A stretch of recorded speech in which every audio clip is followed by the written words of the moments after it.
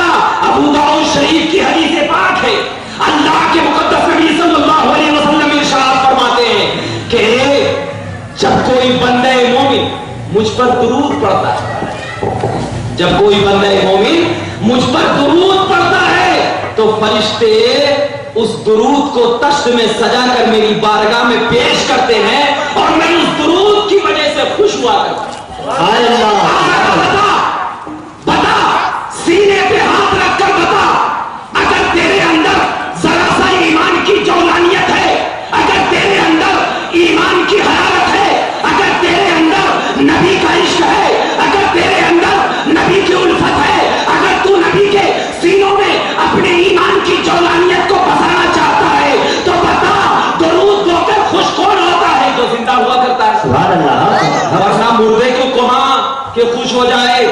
نہیں, نبی پاک کا اس بات کا گواہی دینا اس بات کی دلیل ہوا کرتی ہے کہ دنیا والا سن, نبی محمد عربی مرا نہیں بلکہ تیرے درود کو خدا تک پہنچا کے تجھے جنت کا راستہ سبحان اللہ سبحان اللہ. اسی لیے جب صحابہ کرام نے پوچھا یا رسول اللہ آپ پر میری ماں باپ قربان جائیں ذرا بتائیے تو صحیح آپ کی زندگی کیسی ہے, تو نبی اکرم نے کہا اے میرے صحابیوں ہماری زندگی بھی تمہارے لیے باعث برکت ہے اور ہماری موت بھی تمہارے لیے باعث برکت ہے. صحابی نے کہا یا رسول اللہ زندگی باعث برکت ہے, سمجھ میں آتی ہے بات, زندگی باعث برکت ہے یہ بات سمجھ میں آتی ہے, موت کیسے باعث برکت ہے؟ تو نبی اکرم نے کہا زندگی باعث برکت ہے اس لیے کہ جب میں زندہ رہوں گا تو وہی آتی رہے گی اور وہی آتی رہے گی تو میں تمہاری رہنمائی کرتے رہوں, اور موت بھی باعث برکت ہے. وہ کیسے؟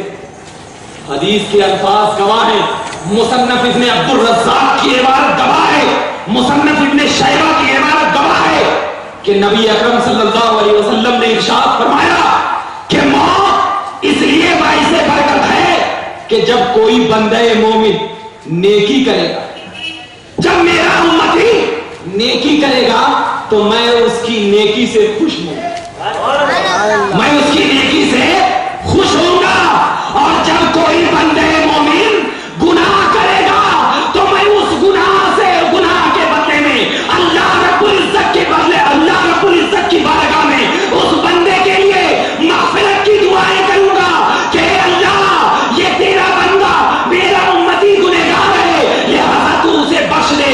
تو اللہ تبارک و تعالی میرے ہاتھ اٹھانے کی وجہ سے اس بندے مومن کو بخش دے گا. سبحان اللہ. ہاتھ کے لیے, دعا کے لیے ہاتھ کون اٹھاتا ہے؟ جو زندہ ہو. مردہ اٹھاتا ہے ہاتھ نہیں اٹھاتا نا, زندہ ہی اٹھائے گا, اور جب زندہ اٹھائے گا ہاتھ تو نبی پاک صلی اللہ علیہ وسلم زندے ہیں, زندے ہیں بے شک. اور کوئی بھی بے وقوف آدمی اپنے باپ زندہ رہتے ہوئے برسی مناتا ہے اس کی. اگر کسی کا باپ زندہ ہو اور گھر کے سامنے کہے کہ میرے باپ کی برسی ہے تو سب سے پہلے اس کا باپ لاٹھی لے کر مارے گا کہ بیٹا ابھی میں زندہ ہوں, ابھی سے تو مار رہا ہے, چل بھائی. تو جب اپنے باپ کی برسی زندہ ہونے کے بعد کوئی بیٹا نہیں منا سکتا تو اس باپوں کا باپ جس کے باپ کو ایمان نبی پاک کی ذات کی وجہ سے ملا, جس کی امتی کو ایمان نبی کے وسیلے سے ملا, جس امتی کے سینوں میں نبی پاک کا عشق ہوگا, قسم خدا کی وہ امتی نبی کی میلاد منائے گا, نبی کی وفات نہیں. اور یہ گواہی دے گا کہ آج بھی نبی زندہ ہے اس لیے میلاد منا رہے ہیں. اور جب ہم میلاد مناتے ہیں تو اس میلاد کا نظریہ کیسا ہونا چاہیے؟ جیسے نبی نے میلاد منایا, خود نبی نے میلاد منایا. میری ایک کتاب ہے میلاد مصطفیٰ, انشاءاللہ جس حضرات کو بھی چاہیے وہ یہاں پر بکنے کے لیے آئی ہے, آپ لے کر کے جائیں, کیونکہ اس میں قرآن حدیث اور علماء کے اقوال سے میلاد مصطفیٰ کو ثابت کیا گیا ہے. 10 روپے ہدیہ ہے, آپ لے کر کے جائیے, اپنے لیے بھی اور دوستوں کے لیے بھی. جو بھی کہے میلاد مصطفیٰ منانا جائز نہیں ہے اس کے منہ پر میلاد کا کتاب چپکا دیجیے اور کہنا میں جواب نہیں دوں گا, اس کو پڑھ لو, سمجھ میں آ جائے گا کہ میلاد مصطفیٰ شرک ہے یا بدعت. یہ ذہن میں رکھنا. یہ بات بتا رہا ہوں کہ ہمارے لیے تو نبی کا قول ہی ایمان کی حیثیت رکھتا ہے, ہمارے لیے تو نبی کا عمل ہی ایمان کی حیثیت رکھتا ہے. تو نبی پاک نے خود میلاد منایا, جیسے کہ مسلم شریف کی حدیث پاک میں اللہ کے مقدس نبی صلی اللہ علیہ وسلم سے صحابی نے پوچھا یا رسول اللہ آپ پیر کے دن روزہ کیوں رکھا کرتے ہیں؟ تو نبی پاک نے کہا اس لیے رکھتا ہوں کہ میں اسی دن پیدا ہوں. میں ان لوگوں سے پوچھتا ہوں کیا تم نے کبھی پیر کا روزہ رکھا ہے؟ تو وہ لوگ کہیں گے ہاں رکھا ہے. کہیں گے میں کہوں گا کیا سمجھ کر رکھا ہے؟ کہا نہیں بس اللہ کا دن ہے اس لیے رکھا ہے. میں ان سے یہی کہوں گا نبی تو کہہ رہے ہیں کہ میں اسی دن پیدا ہوا, اس کی وجوہات بتا رہے ہیں کہ میں اسی دن پیدا ہوا اس لیے پیر کا دن روزہ رکھتا ہوں. تو ہم تو اس لیے رکھتے ہیں کہ نبی کا قول اور عمل ہی ہمارے لیے ایمان کی دلیل. تو اگر نبی کہہ دے کہ میں پیدا اسی دن ہوا اس لیے روزہ رکھا تو میلاد منا بتایا نہیں بتایا؟ ذہن میں رکھیے گا یہ بات، ابھی جائیے گا نہیں ذہن میں. کیا نبی نے ایک ذریعہ میلاد منانے کا کیا بتایا؟ روزہ. اب ایک اور حدیث آئی دیتا ہوں، مصنف ابن عبد الرزاق کی حدیث پاک ہے. حضرت انس رضی اللہ تعالی عنہ سے روایت ہے، اقر نبی صلی اللہ علیہ وسلم فی مدینہ. حضرت انس فرماتے ہیں کہ نبی پاک صلی اللہ علیہ وسلم نے مدینہ میں اپنا عقیقہ فرمایا. اس حدیث کے بعد امام جلال الدین سیوطی علیہ رحمت و رضوان، جو ہمارے باپ داداؤں میں سے نہیں، آج سے 500 سال پہلے کے علماء، انہوں نے فرمایا اس حدیث کی تشریح کرتے ہوئے اپنی کتاب حسن المقصد فی عمل المولد میں ارشاد فرماتے ہیں کہ اللہ کے نبی صلی اللہ علیہ وسلم جب پیدا ہوئے تو حضرت عبد المطلب نے آپ کے 7 دن کے بعد ہی عقیقہ فرما دیا. 7 دن کے بعد ہی عقیقہ فرما دیا. اور حدیث میں کیا الفاظ سننے کو ہمیں ملے ہیں کہ نبی پاک نے مدینہ میں عقیقہ فرمایا. اور یہ بات اسلام میں متحقق ہے کہ کبھی بھی کسی شخص کا 2 مرتبہ عقیقہ نہیں ہوتا. امام جلال الدین سیوطی فرماتے ہیں کسی شخص کا عقیقہ جو ہے 2 مرتبہ نہیں ہوتا ہے. ہاں نبی پاک نے مدینہ میں بکرا جو کاٹا تھا وہ اس لیے کاٹا ہوگا، یہ ہے امام جلال الدین سیوطی فرماتے ہیں وہ اس لیے کاٹا ہوگا کہ نبی نے اپنی پیدائش کی خوشی میں وہ بکرا کو کاٹ کر تمام لوگوں کو کھلایا. سبحان اللہ سبحان اللہ. اب نبی نے ہمیں خود بتا دیا کہ نبی کے پیدائش کے دن کھانا کھلانا بھی جائز ہے. سبحان اللہ حق ہے. کھانا کھلانا بھی جائز ہے. اب ذرا بتا کہ نبی کی میلاد کے وقت ہم کیا کرتے ہیں؟ ناچتے ہیں؟ نہیں، یہ اسلام میں نہیں، یہ جائز نہیں، حرام. ڈی جی بجانا اسلام میں نہیں، جائز ہے، جائز نہیں. اب کوئی جاہل آدمی اگر ڈی جی بجاتا ہوا روڈ پر جائے، ڈی جے بجاتا ہوا، تو اس کی بنیاد پر اسلام کے اوپر اور اہل